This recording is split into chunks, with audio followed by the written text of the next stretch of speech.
అవమానించినట్టుగా ఇక్కడ జగన్మోహన్ రెడ్డి గారి పరిపాలనలో చట్టసభలో అసెంబ్లీలో నన్ను కూడా నా శీలం మీద నిందలేశారు. నన్ను వ్యక్తిత్వ హననం చేశారు.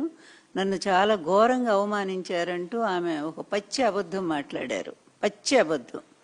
ఎందుకంటే బహుశా కుటుంబం అంతా అబద్ధాల్లోనే నడుస్తూ ఉన్నట్టుగా అనిపిస్తూ ఉంది. భర్త, కొడుకు, చివరికి ఈమె కూడా కుటుంబంలో చేరిపోయింది అబద్ధాల ప్రపంచంలోనే. తల్లి, నేను ఒక్కటే చెప్తా ఉన్నాను, నువ్వెవరో కాదు, ఎన్టీఆర్ గారి కుమార్తెవి. మేము గౌరవంగానే అడుగుతున్నాను. నేను ఒక్క సమాధానం చెప్పమ్మా. నిన్ను చట్టసభ అంటే శాసనసభలో ఎవరైనా అవమానం చేశారా? అది ఒక్కసారి మీరు నిరూపించగలరా? ఎందుకంటే ఇప్పుడు మీ ప్రభుత్వమే ఉంది కదా. ఈ ప్రభుత్వం మరి రికార్డులన్నీ ఉంటాయి, అసెంబ్లీ రికార్డులన్నీ కూడా. వాటన్నిటిని కూడా బయటికి తీయించి పరిశీలిస్తే మిమ్మల్ని అవమానం చేశారో లేదో అనేది చాలా స్పష్టంగా అందరికీ తెలుస్తుంది. ఈ విధంగా మీకు మీరే ఒక సానుభూతిని క్రియేట్ చేసుకోవటానికి ప్రయత్నం చేస్తే అది నమ్మటానికి ఎవరు సిద్ధంగా లేరనే సత్యాన్ని కూడా మీరు గ్రహించాలా. ఎందుకు ఊరికే నోరు ఉంది కదా అని చెప్పి అబద్ధాలు ప్రచారం చేయటం ఎందుకమ్మా? నువ్వు ఎన్టీఆర్ కూతురు అనే సంగతి నువ్వు మర్చిపోబాక. అది చంద్రబాబు లోకేష్ వాళ్ళిద్దరు మాత్రం అబద్ధాలకి ఒక పేటెంట్ లాగా అయిపోయారు. ఇప్పుడు ఆ కోవలో నువ్వు కూడా చేరుతా ఉన్నావని తెలుస్తూ ఉంది. అదొక్కసారి ఆ రికార్డును పరిశీలిస్తే వాస్తవం ఏంటనేది బయటకు వస్తుంది. నిజానికి నీ వ్యక్తిత్వాన్ని, నీ క్యారెక్టర్ మీద నిందల్ని ఈ ఊరు వాడ మొత్తం ప్రచారం చేసింది నీ కొడుకు, నీ భర్త. నువ్వు ఫస్ట్ ఎవరిని నియంత్రించాలా? నువ్వెవరిని నిందించాలా? వాళ్ళని ఆపాలా?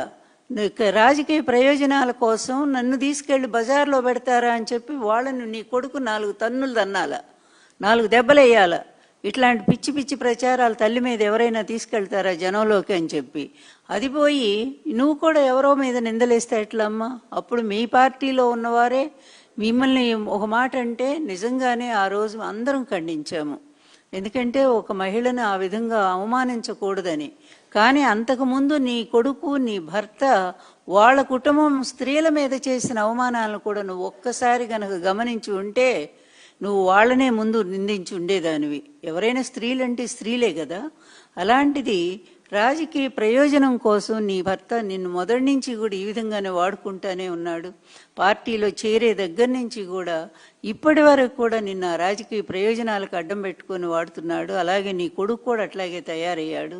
అందువల్ల నువ్వు ఒక్కసారి అది ఆలోచన చేసుకోమ్మా. నిజంగా నువ్వు బాధపడుతున్నావే, నిన్నేదో అన్నారు, నన్ను ఏదో అన్నారని. వైఎస్ఆర్ కాంగ్రెస్ పార్టీ వాళ్ళు ఒక్కళ్ళు కూడా మాట్లాడలేదు మీ గురించి ఏనాడు కూడా.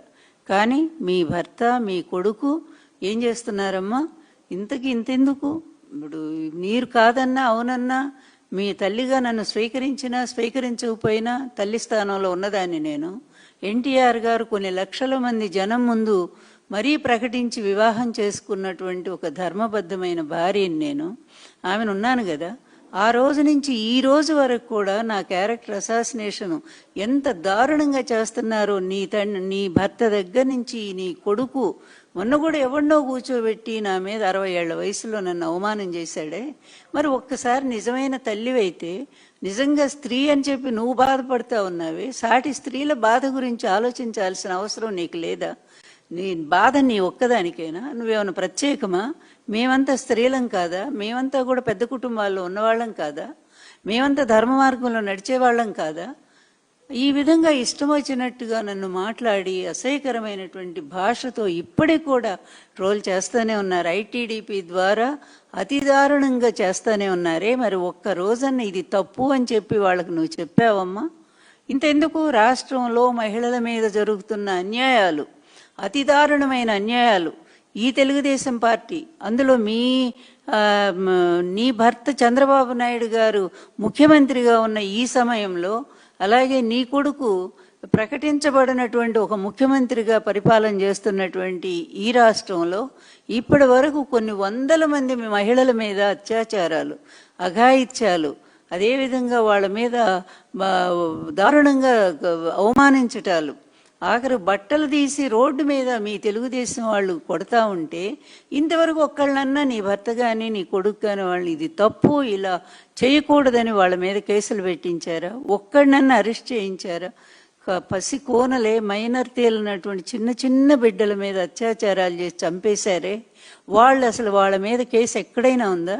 ఏమ్మా భువనేశ్వరి, ఒక్కసారన్నా నీకు ఈ మహిళల బాధ గోడు వినిపించదా? వాళ్ళు చిన్నవాళ్ళు, నీ స్థాయి అంత ధనవంతులు కాకపోవచ్చు, మీలాగా ఓ పెద్ద మహానుభావుడైన ఎన్టీఆర్ కూతురు కాకపోవచ్చు, కానీ ఆ తల్లిదండ్రులకు పుట్టినటువంటి ఆ సంతానాన్ని వాళ్ళు అపురూపంగా పెంచుకుంటారు కదా. ఆడబిడ్డల్ని ఎంతో మర్యాదగా ఉండాలని కోరుకుంటారు కదా. ప్రతి ఆడబిడ్డ మర్యాదే కోరుకుంటుంది. అట్లాంటి బిడ్డల్ని ఎంత దారుణంగా ఈ తెలుగుదేశం పార్టీ, మీ నాయకత్వంలో ఉన్నటువంటి ఈ తెలుగుదేశం పార్టీలో వాళ్ళు కీచకుల్లాగా మారి ఆ మహిళల మీద అత్యాచారాలు, అన్యాయాలు, దారుణాలు, దాష్టీకాలు ఇన్ని జరుగుతూ ఉంటే రాష్ట్రంలో ఏమ్మా ఒక్కరోజు కూడా నీకు కనిపించలేదా? నీకు ఎవరో ఎప్పుడో, అది కూడా మీ పార్టీలో ఉన్నప్పుడు ఒకరు అన్నారని అది ఇప్పటి వరకు కూడా ఇన్ని సంవత్సరాలు లాగుతూనే ఉన్నారే, అది ఇప్పుడు నువ్వు కూడా అదేగా లాగుతున్నావు. నీ భర్త నీ కొడుకు అదే వాడుకున్నారు. నా తల్లికి అవమానం జరిగిందని ఆయన, నా భార్యకి అవమానం జరిగిందని ఈయన ఏడని కూడా ఏడ్చాడు కదా. దొంగ ఏడుపు అదో పెద్ద డ్రామా క్రియేట్ చేశారు కదా. అసెంబ్లీలో కూడా బయటకు వచ్చి ఇంకొక సినిమా చూపించారు కదా. అప్పటి నుంచి ఇప్పటివరకు ఎలక్షన్లో అది వాడుతూనే ఉన్నారు కదా. ఇంత నీచంగా స్త్రీని, తన భార్యని ఒక బయట పెట్టి రాజకీయ ప్రయోజనం కోసం ఈ విధంగా వ్యాపారం చేస్తున్నటువంటి నీ భర్త ఎంత దుర్మార్గుడో, నీ కొడుకు ఎంత నీచుడో, మరి నీ పెంపకంలో ఎందుకు ఈ విధంగా తగలడ్డారో కూడా మాకు అర్థం కావట్లేదు.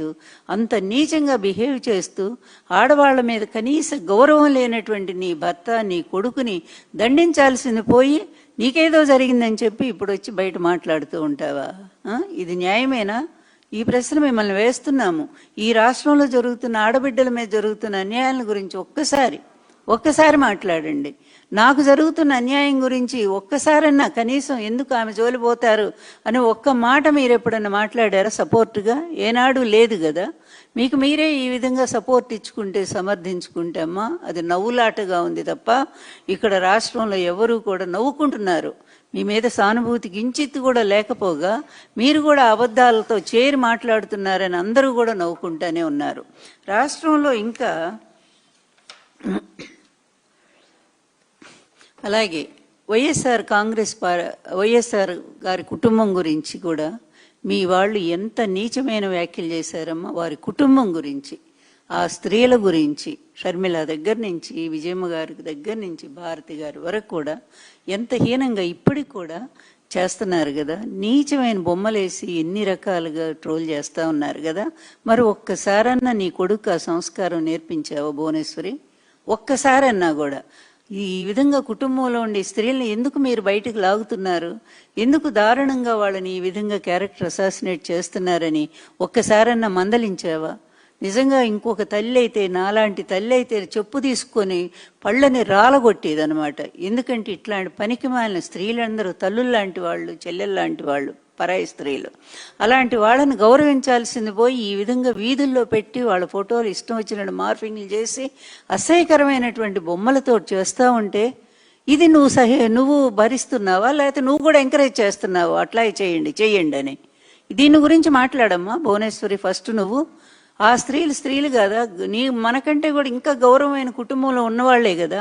అట్లాంటి స్త్రీల గురించి అసభ్యంగా నీ కొడుకు, నీ భర్త ఈ విధంగా సోషల్ మీడియా ద్వారా వాళ్ళని వ్యక్తిత్వ హననం చేస్తూ ఉంటే మీ నోరేమైందమ్మా? మీరెందుకు వాళ్ళని మందలించట్లేదు? దీనికి కూడా మీరు సమాధానం చెప్పాల్సిన అవసరం ఉంది. అలాగే అత్యాచారాలు, అన్యాయాలు, దాడులు, మరి ఇవన్నీ దారుణాలు జరుగుతూ ఉన్నాయి. మరి అదేవిధంగా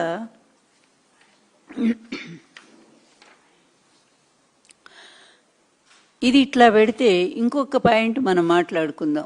ఏంటంటే ఇంకొక మాట మీరు అన్నారు, ఇది ఫస్ట్ పాయింట్, ద్రౌపదిని అవమానం చేసినట్టు నన్ను చేశారు. నిన్ను వైఎస్ఆర్ పార్టీ వాళ్ళు ఒక్కళ్ళు కూడా అవమానం చేయలేదు, చేసిందంతా కూడా మీ భర్త, మీ కుమారుడు అనేది. ఇక రెండో పాయింట్, మీ భర్త మాట ఇస్తే తప్పరా? అసలు ఎంత జోక్ ఇది, జోక్ ఆఫ్ ఇయర్. నిజంగా ఈ సంవత్సరానికి అతి పెద్ద జోక్ ఏంటంటే ఇదే. దీన్ని నిజంగానే మార్కెట్లో పెడితే బ్రహ్మాండం ప్రైజ్ కూడా వస్తుంది, దీనికి బహుమతి కూడా వస్తుంది. ఎందుకంటే మాట ఇస్తే తప్పరు అనే మాట ఎవరికి వర్తిస్తుందమ్మా? అది వైఎస్ రాజశేఖర రెడ్డి గారికి వర్తిస్తుంది, ఎన్టీఆర్ గారికి వర్తిస్తుంది. తర్వాత జగన్మోహన్ రెడ్డి గారికి వర్తిస్తుంది ఆ మాట అనేది. మాట ఇస్తే తప్పుతామనేటువంటి మాట ఎవరికి వర్తిస్తుందంటే నీ భర్తకే వర్తిస్తుంది. అది చంద్రబాబు నాయుడు ఇన్నేళ్ల పరిపాలన, 4వసారి ముఖ్యమంత్రిగా ఉన్న, 40 ఏళ్ల ఇండస్ట్రీ, ఇన్ని సంవత్సరాల పరిపాలన, ఇన్నిసార్లు ముఖ్యమంత్రి అయినప్పుడు ఏ ఒక్కసారైనా సరే అతను ఇచ్చిన హామీ నెరవేర్చాడా? ఏ ఒక్కటి చెప్పమ్మా. ఆయన ఏ హామీ నిలబెట్టుకున్నాడో ఆ మాట ఇస్తే తప్పుడు కాదు. అసలు ఏ మాట నిలబెట్టుకున్నాడో ఒక్కటి మాకు చెప్పగలిగితే పబ్లిక్గా, అది పబ్లిక్గా ప్రజలు యాక్సెప్ట్ చేస్తే నిజమే ఆయన ఈ మాట మీద నిలబడ్డారని అంటే మేము కూడా ఒప్పుకుంటాము. ఏ ఒక్క మాట అయినా. ఇంతెందుకు, లాస్ట్ ఎలక్షన్స్ 2014 ఎన్నికల్లో ఆయన 600 హామీలు ఇచ్చారు. ఈసారి అవన్నీ కూడా మర్చిపోయారు అనుకుందాం. జనాలు మర్చిపోరు, వాళ్ళకు ఉంటాయి మనసులో. మొన్న ఎన్నికలే కదా రీసెంట్గా 2024 ఎలక్షన్స్లో ఎన్ని హామీలు ఇచ్చారమ్మా? దాదాపు 143 హామీలు ఇచ్చారు మొన్న ఎలక్షన్లో కూడా. అందులో కూడా ఈ సూపర్ 6, సూపర్ 7 అనేది చాలా హైలైట్ చేసుకున్నారు. ఇంకేంటి, మేము గవర్నమెంట్ రాగానే ఫస్ట్ సంతకం అదేనని చెప్పన్నారు. కానీ అందులో ఎన్ని అమలు చేశారు? మిగిలినన్ని వదిలిపెడదాం మనం. మీరు మహిళల గురించే మాట్లాడారు కనుక ఆ మహిళలకు జరుగుతున్న అన్యాయం ఏంటో, మహిళలకి మీ ఆయన ఎన్ని హామీలు నిలబెట్టారో వాటిని గురించే మనం మాట్లాడదాం ఇప్పుడు. 18 ఏళ్లు దాటినటువంటి ప్రతి మహిళకు కూడా 1500 చొప్పున ఆడబిడ్డ నిధి ఇస్తామని చెప్పి ఎవరమ్మా ప్రకటించింది? చంద్రబాబు నాయుడే కదా ఎలక్షన్ ముందు. పెద్ద హామీ కదా. మరి ఆడబిడ్డ నిధి ఎందుకు ఇవ్వట్లేదని చెప్పి మీ ఆయన చెవి మెలేశారా ఎప్పుడైనా సరే? ఆయన అడిగారా మీరు? హామీలు ఆయన నిలబెట్టుకుంటారని మాట అంటున్నారే. ఉచిత విద్యుత్ హామీ ఎవరిదమ్మా అసలు? ఉచిత విద్యుత్ హామీ చంద్రబాబుదా? ఇంతకంటే అబద్ధం, పచ్చి అబద్ధం ఇంకేమన్నా ఉంటుందా భువనేశ్వరి? ఎందుకు ఈ విధంగా మీరు కూడా దిగజారిపోతున్నారు వాళ్ళలాగానే? మీరంటే ఇప్పటికి కూడా నాకు గౌరవం ఉంది, మా అమ్మాయిగా మేము అభిమానిస్తాం. కానీ ఈ విధంగా పచ్చి అబద్ధాలు మీ ఆయన కాపాడుకోవటం కోసం ఇంత పచ్చి అబద్ధాలు ఆడాల్సిన అవసరం ఉందా? ఇదే నిజంగా సపోర్ట్ ఆ రోజు ఎన్టీఆర్ గారికి ఉంటే, కూతురుగా నువ్వు ఇచ్చుంటే ఆయన బతికుండేవాడేమో ఇప్పటిదాకా. కానీ ఒక్కరోజు కూడా నీ తండ్రికి నువ్వు సపోర్ట్ ఇవ్వలేదే. ఈరోజు చంద్రబాబు నాయుడు దుర్మార్గ పరిపాలన, దుష్ట పరిపాలన, ఈ రెడ్ బుక్ రాజ్యాంగం, నీ కొడుకు రాజ్యాంగం, ఈ దరిద్ర పరిపాలన సపోర్ట్ చేయడానికి నువ్వు మళ్ళీ ప్రజల్లోకి వచ్చావా? వీటికి సమాధానాలు చెప్పు ముందు. మరి ఈ మహిళలు 18 ఏళ్లు దాటినటువంటి ప్రతి మహిళకు కూడా ఆడబిడ్డనేది ఇస్తానది అది అమలు చేశారా? అదేవిధంగా మరి బీసీ మహిళలకు 50 ఏళ్లకే పెన్షన్ ఇస్తామని చెప్పి మీ భర్త హామీ ఇచ్చాడు. ఇంకా చాలా ఉన్నాయి, చేయూత, మహిళా చేయూత, ఆసరా, ఇలాంటివన్నీ జగన్మోహన్ రెడ్డి గారి టైంలో అమలు చేసినటువంటి పథకాలు. వాటన్నిటిని కూడా ఒక్కటన్నా అమలు చేస్తున్నారా? కనీసం సంవత్సరానికి 3 సిలిండర్లు ఇస్తామన్నారు మహిళలకి, గ్యాస్ సిలిండర్లు 3 ఇస్తామన్నారు. మరి 3 సిలిండర్లు ఇప్పుడు 3 ఏళ్లు గడిచిపోయింది. ఎన్ని సిలిండర్లు ఇచ్చారో చెప్పమ్మా? ఒక్కో ఇంటికి ఎన్ని సిలిండర్లు ఇచ్చారు? అదేవిధంగా మరి ప్రతి ఆడబిడ్డకు కూడా 1500 రూపాయలు ఇస్తా ఉన్నారు కదా. పుట్టిన ప్రతి బిడ్డకు తల్లికి వందనం అని పేరు మార్చారు కదా మీరు. మరి దాని క్రింద ఎంతమందికి, ఎన్ని కుటుంబాలు ఫస్ట్ సంవత్సరం పోయింది? ఈ 2 ఏళ్ళలో కూడా అరకొరగా 15,000 పోయింది, 13,000, 9,000, 8,000, ఏది ఇష్టం వచ్చిన అందులో కూడా లక్షల మందిని తీసి పడేశారు. ఈ విధంగా ప్రతి దాంట్లో కూడా మాట తప్పుతున్నటువంటి నీ భర్త వ్యవహారం చిన్న పిల్లల్ని అడిగినా కూడా రాష్ట్రంలో చెప్తారు. నీ పచ్చమందం ఎవరైతే ఉన్నారో అది నీ మీడియా వాళ్ళు ఊరికి హైలైట్ చేసి చాలా గొప్పవాడు, అన్ని ఇంప్లిమెంట్ చేశాడని చెప్పి పొగిడినంత మాత్రం చేత నీ భర్త ఏనాడు కూడా నిజం మీద నిలబడలేదు. అబద్ధాల పునాది మీదే అతని జీవితం మొదటి నుంచి కొనసాగుతూ వచ్చింది. ఏ ఒక్కటి అమలు చేయలేదు. వైఎస్ రాజశేఖర రెడ్డి గారు ఈ ఉచిత విద్యుత్ పథకం ఆయన పాదయాత్రలో ప్రకటించినటువంటిది వాళ్ళ ప్రజల కష్టాలు, రైతుల కష్టాలు చూసి. కానీ నీ భర్త అప్పుడు ఏమన్నాడో నీకు గుర్తుందా? ఒక్కసారి వెళ్ళి వెతుకు, దొరుకుతాయి, అన్ని దొరుకుతాయి. ఉచిత విద్యుత్ ఇస్తే తీగల మీద, అందులో కరెంట్ ఉండదు, తీగల మీద బట్టలు ఆరేసుకోవాల్సిందని ఎగతాళి చేసింది ఎవరు? నీ భర్తే కదా.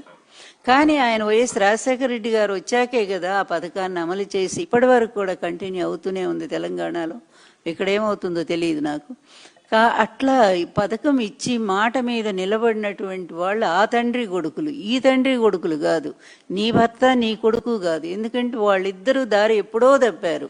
నీ కొడుకు కూడా అదే తండ్రి దారిలోనే నడుస్తున్నాడు, అవినీతిలోనే మగ్గిపోతున్నాడు, అన్యాయాల్లోనే జీవిస్తూ ఉన్నాడు, అదే అరాచకాల్లోనే బతుకుతా ఉన్నాడు. మరి తల్లిగా నీ శిక్షణ ఏంటో నాకైతే అర్థం కావట్లేదు. అట్లాంటి కొడుకుని కన్నందుకు బాధపడాలా నువ్వు నిజంగానే. అలాగే బీసీ మహిళలకి 50 ఏళ్లకే పెన్షన్ ఇస్తామని చెప్పారు, సిలిండర్లు పోయినాయి. మహిళలకు 0 వడ్డీ పథకం అన్నారు, అది పోయింది. ఈ 3 ఏళ్లలో 9 సిలిండర్లు అందలేదు, అది సరే. ఇన్ని హామీలు ఇచ్చి మాట తప్పింది ఎవరమ్మా? చంద్రబాబు నాయుడు కదా. ఈ చంద్రబాబు నాయుడు ఇన్ని అబద్ధాలతో బతుకుతూ ఉంటే ఆయన మాట ఇస్తే తప్పరు. హరిశ్చంద్రుడు 6వ సంతానం అన్నట్టుగా మీరు మాట్లాడుతుంటే నవ్వుగాకేంటమ్మా తల్లి?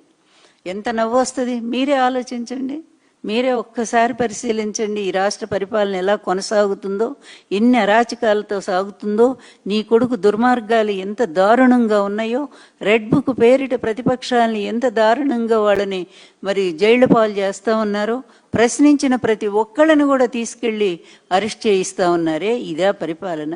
ఇదా ప్రజాస్వామ్యం? ఇదేనా ఒక తల్లిగా నువ్వు అంగీకరిస్తావా వీటిని? నాకు అనిపిస్తూ ఉంది ఈ మధ్య. ఎందుకంటే ఇప్పటికే రాష్ట్రంలో 3 అధికార వ్యవస్థలు నడుస్తూ ఉన్నాయి. ఇది 3వ ప్రశ్నమ్మా ఎందుకంటే మీరు ఆ విధంగా తిరుగుతూ మాట్లాడుతున్నారు కనుక అందరికి అనుమానం వస్తూ ఉంది. మీరు కూడా రాజకీయాల్లో, ప్రత్యక్ష రాజకీయాల్లోకి వచ్చేస్తారనేటువంటి అనుమానం నాకు వచ్చింది, అందరికీ వస్తానే ఉంది. ఎందుకంటే ఇప్పటికే 3 అధికార వ్యవస్థలు, అదే 3 కాన్వాయిలు, 3 ఫ్లైట్లు, అందులో చాపర్లు, 3 ప్రైవేటు విమానాలు ఈ రాష్ట్రంలో తిరుగుతూ ఉన్నాయి. ఈ రాష్ట్ర ప్రజల సొమ్ముని సర్వనాశనం చేస్తూ ఉన్నాయి. ఇక 4వ అధికార యంత్రాంగంగా, 4వ అధికారంగా మీరు, అధికార కూటమిగా మీరు వస్తారా అని అనుకుంటున్నాను నేను. రాజకీయాల్లోకి రావాలనేటువంటి ఆలోచన కనిపిస్తూ ఉంది. వస్తే ఎవరం కాదని అంటలేదు, సంతోషమే. కానీ వచ్చే ముందు ఈ రాజకీయాల్లో నీ కొడుకు, నీ భర్త చేసిన అరాచకాల క్షమాపణ చెప్పాల్సినటువంటి అవసరం మీకుంది. ఎన్టీఆర్ గారు లాంటి ఒక స్వచ్ఛమైన పరిపాలన వీళ్ళు అందించలేకపోయారు. నిజంగానే వీళ్ళిద్దరూ కలిసి దారుణంగా మోసం చేశారు. అందువలన దీన్ని ప్రక్షాళన చేయాల్సిన అవసరం ఉంది తెలుగుదేశం పార్టీని. ఇక ఈయన పనికిరాడు ఈ అధికారానికి, నా కొడుకు కూడా పనికిరాడు, నేను వస్తే మా నాన్నగారిలాగా మంచి పరిపాలన నేను అందిస్తానని చెప్పగలవమ్మా నువ్వు? లేదా నీ కొడుకు కోసమే నువ్వు నీ ప్రయత్నం చేస్తున్నావో ఏదో అర్థం కానటువంటి పరిస్థితిలో ఉంది. అందువలన ఏదైనా మాట్లాడేటప్పుడు మాట విలువ అనేది చాలా ప్రధానమైనటువంటిది, అది రాజకీయమైనా ప్రైవేటుగానైనా సరే. అందులో బహిరంగంగా మాట్లాడేటప్పుడు మనం ఎంత నిజాన్ని మాట్లాడుతున్నాం, ఎంత సత్యాన్ని మనం చెప్తున్నాం అనేటువంటి ఆ మాట విలువనే పోగొట్టుకుంటే, మీరు బిగినింగ్లోనే మొదటి స్టెప్పే రాంగ్ స్టెప్ వేస్తే ఆ తర్వాత మీరు ఎన్ని చెప్పి కూడా ప్రయోజనం ఏముంది?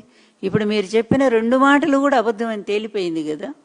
మీ శీలం మీద వేసిన నిందలు అబద్ధం అని తేలిపోయింది. అదేవిధంగా రెండోది మీ భర్త ఇచ్చిన హామీలకు నిలబడతాడనే మాట పచ్చి అబద్ధం అని తేలిపోయింది. ఇప్పుడు ఈ రెండికి కూడా మీరు సమాధానం చెప్పగలరా? నేను చాలా మర్యాదగానే అడుగుతున్నాను, మీరు కూడా నాకు మర్యాదగా ఆ సమాధానం చెప్తే ఇదంతా కూడా రాష్ట్ర ప్రజలు వింటారు, చూస్తారు. అమ్మ భువనేశ్వరి, ఇదే నేను మీకు అడగాలనుకున్నది. అందువల్ల రాజకీయంగా మీరు మీ భర్త పనికిరాడు అనుకుని రావాలనుకుంటున్నారు అనుకుంటే వెల్కమ్, అది మాకు సంబంధం లేనటువంటి విషయం, అది మీ ఇష్టం కూడా. కానీ వచ్చే ముందు మీ వ్యక్తిత్వాన్ని, అదేవిధంగా మీ నిజాయితీని, దాన్ని కూడా నిరూపించుకోవాల్సినటువంటి అవసరం ఎంతైనా ఉంది అని చెప్పి హెచ్చరిక చేస్తూ ఉన్నాము. సెలవు.